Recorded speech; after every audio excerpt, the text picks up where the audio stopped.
আসসালামু আলাইকুম।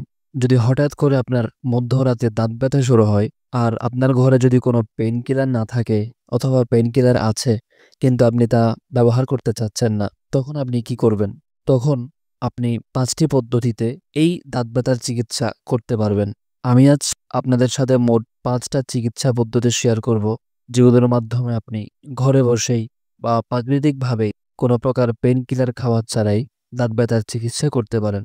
আসুন সেই প্রাকৃতিক চিকিৎসাগুলো জেনে নেওয়া যাক। নাম্বার ১, ১ গ্লাস গরম পানিতে আধা চা চামচ লবণ মিশিয়ে সেই লবণ পানি দিয়ে কুলকুচি করুন। এটি ব্যাকটেরিয়া ধ্বংসে সাহায্য করে এবং প্রদাহ কমাতে সাহায্য করে। নাম্বার ২, যদি ঘরে লবঙ্গ থাকে তাহলে একটি লবঙ্গ দাঁতের ব্যথার জায়গায় রাখুন অথবা লবঙ্গ তেল দিয়ে তুলা ভিজিয়ে আক্রান্ত স্থানে চেপে ধরুন।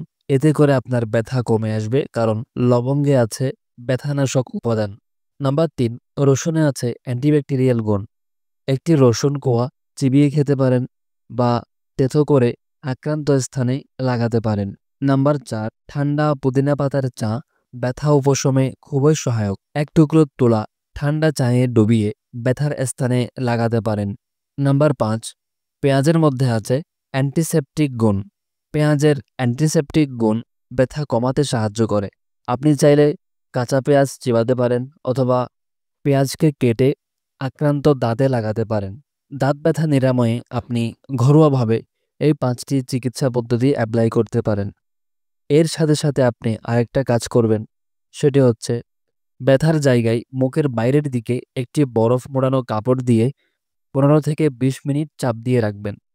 এটি স্নায়ুর উত্তেজনা কমিয়ে ব্যথা উপশম করতে সাহায্য করবে।